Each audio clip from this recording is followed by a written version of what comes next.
बप्पा का आशीर्वाद बना रहे। जिस तरह से पहला साल था और आज 8वां साल है, बप्पा अपना आशीर्वाद बनाए हुए हैं। बस यही बोलना चाहूँगी, बप्पा इसी तरह अपना साथ और आशीर्वाद बनाए रखें। अभिनय के साथ साथ राजनीति में कदम रखें, बहुत अच्छा है, काफ़ी चर्चा है पूरे हिंदुस्तान में आपकी। क्या कुछ एक्टिविटी है, बताएं आप। देखिए, सबसे पहले तो मैं एक कलाकार हूँ, कलाकार थी और अब एज अ प्रोड्यूसर आ रही हूँ भोजपुरी इंडस्ट्री में। मेरी नमक हराम आ चुकी है और अभी जस्ट मैंने एक फिल्म कंप्लीट किया है, वाइट कॉलर, जिसमें हमारी अभिनेत्री है दबंग महिला पुलिस के किरदार में है शुभी शर्मा जी। और काफ़ी कलाकार हैं। मैंने अभी बिहार में रोज़गार के हिसाब से, जैसे कि आप लोग जानते हैं, मैं लोक जनशक्ति पार्टी रामविलास मैंने ज्वाइन किया है। और मैंने इस चीज़ को ध्यान में रखते हुए पॉलिटिक्स ज्वाइन किया कि मैं एक कलाकार हूँ और मुझे लगता है कि मैंने जितने इंडस्ट्री में काम किया उसमें बिहार से मतलब 80% लोग बिहार के होते हैं और बिहार में इतना टैलेंट है, लेकिन वो दबा हुआ है। तो मैं चाहती हूँ कि मैं फिल्म बनाऊँ तो मेरी फिल्मों में 90% लोग बिहार के हो, टेक्नीशियन हो, ताकि मैं एक रोज़गार दे सकूँ। मैंने अभी अनाउंसमेंट किया है कि मैं हर 2 महीने बाद एक भोजपुरी फिल्म करूँगी वहाँ पर, जिसमें 90% लोग हमारे बिहार के होंगे।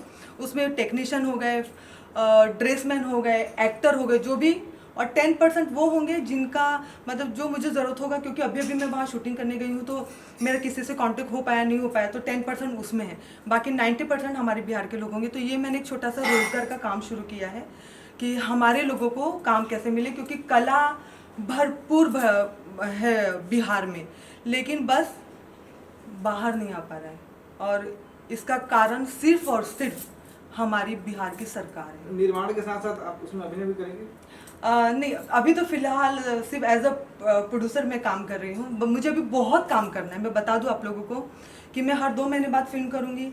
मैंने सरकार से बोला है कि प्लीज़, मैंने आवाज़ उठाया है कि बिहार में सब्सिडी शुरू हो और इस शर्त पे हो कि उसमें 50% कलाकार या टेक्नीशियन या जो भी हैं, 50% हमारे बिहार के लोग हों। बिहार में अगर आप सब्सिडी देते हैं, हिंदी फिल्म हो, गुजराती फिल्म हो, साउथ फिल्म हो या भोजपुरी फिल्म हो, कोई भी भाषा की फिल्म हो, उसमें 50% हमारे बिहार के लोग होने चाहिए। और मैंने फिल्म सिटी के लिए आवाज़ उठाया है।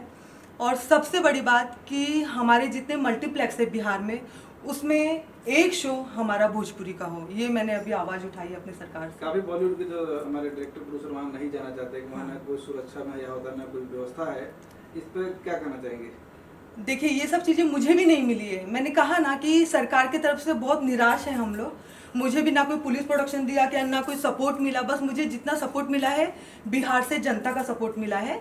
इसीलिए मैंने सरकार से ये गुहार लगाई है कि प्लीज़, अभी बिहार में जब मैं इंडस्ट्री में आई थी, मुझे याद है कि बिहार में बहुत शूटिंग हुआ करती थी और अब वो बंद होती जा रही है।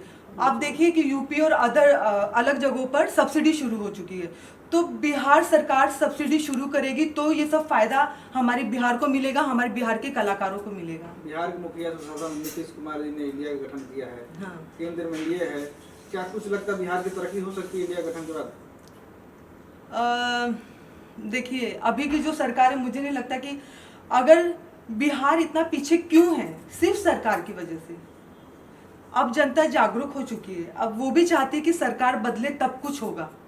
हम भी चाह रहे सरकार बदलेगी तभी कुछ नया देखने को मिलेगा जनता को। और जनता भी जागरूक हो चुकी है, जनता चाहती है कि अब सरकार बदले तो बिहार बदलेगा। हमारा बिहार बहुत पीछे, जिसे बहुत आगे होना चाहिए था। नीतीश कुमार जी को कुछ आज गणपति बाबा से कुछ उनको कहना चाहेंगे इनके माध्यम से, कि सद्बुद्धि मिले से सेंट्रल गवर्नमेंट? देखिए, मैं बस इतना ही बोलना चाहूँगी कि मैं एक कलाकार थी और मैंने बहुत कुछ देखा है बिहार में, और अब वो सब एकदम ख़त्म होते जा रहे हैं। अगर मैं अपने नज़रिए से देखूं तो सिर्फ कला का क्षेत्र ही देखूं, बाकी क्षेत्र तो आप छोड़ ही दो।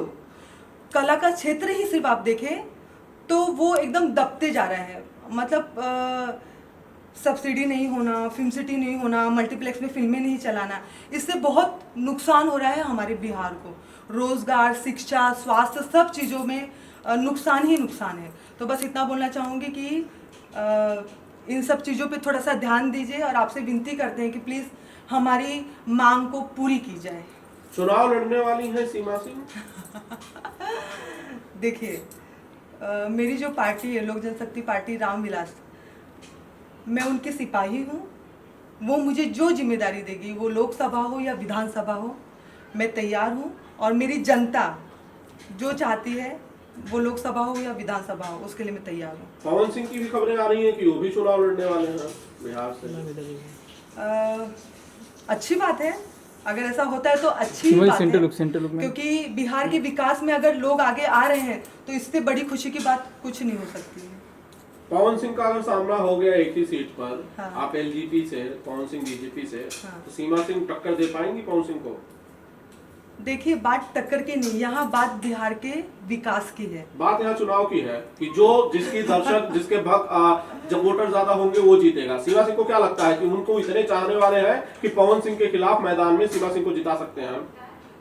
देखिए, बात चाहने वालों की नहीं होती है, बात ये होती है कि आप कितना कहाँ क्या कर रहे हैं, ठीक है।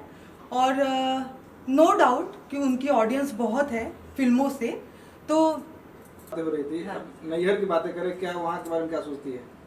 नहीं, बेटी खुश तो माँ बाप खुश। हर माँ बाप चाहता है कि शादी के बाद उसकी बेटी हमेशा खुश रहे। आप यकीन नहीं मानेंगे, मेरी मम्मी से मेरे 2-2, 3-3 महीने बाद 5-5, 10-10 मिनट के लिए सिर्फ बात होती है, उससे ज़्यादा नहीं होती। सिर्फ इतना ही, हाँ बेटा खुश है, ठीक है, सब बढ़िया है। अगर मैं आज इनका शिकायत कर दूँ तो शायद उल्टा मुझे सुनना पड़ता है।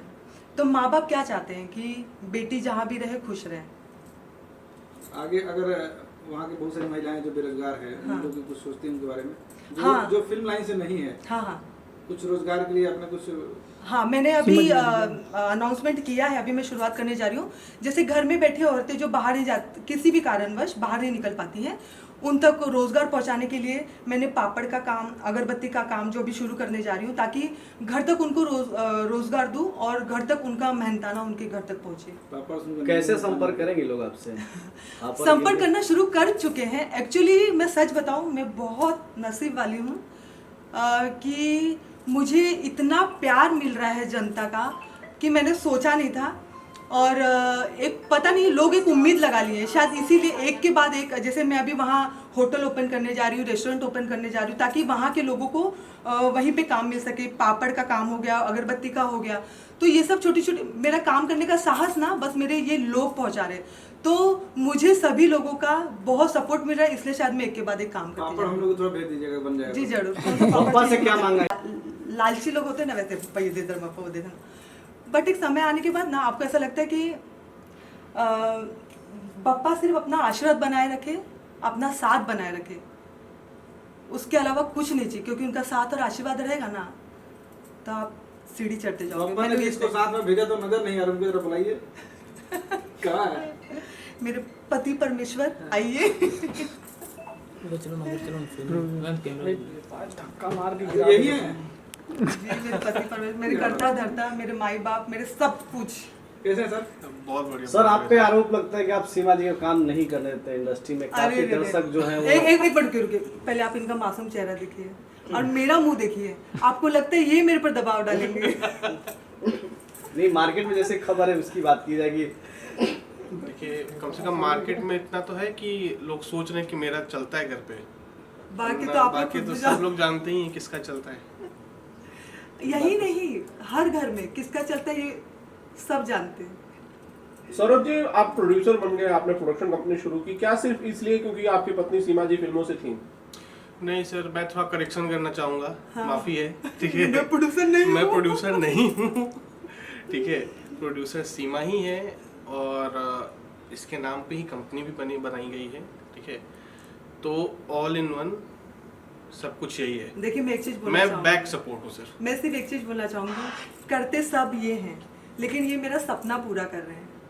तो ये अपना नाम नहीं देते, यही इनका बड़प्पन है। ये हर चीज में कि ये तुमको करना था ये तुम करो, ये तुम्हें करना था ये तुम करो, ये हमेशा मुझे सपोर्ट किया। और मैंने कभी कुछ एक चीज बोल दिया ना कि मुझे ये करना है कुछ तो बुराई कर दीजिए, सिर्फ तारीफें कर रहे हैं कब से। बुराई करने ये लायक महिलाएं बुराई सुनना चाहती हैं। नहीं, बुराई करने लायक तो कुछ भी नहीं। हाँ, इनसे पूछ लोगे तो शायद बहुत कुछ होगा, लेकिन मेरे पास बुराई करने लायक क्या कुछ नहीं। भैया, भाभी ने कभी आपको डांटा? कुछ बताइए कुछ। नहीं, अभी आप एक मिनट, सामने पूछिएगा तो कैसे बताऊंगा? डांटी थी मैं? नहीं, पॉसिबल ही नहीं। अभी डाटा अपने अमिताभ बच्चन का कौन बड़ा करोड़पति नहीं चल रहा अभी। Okay ma'am, thanks ma'am.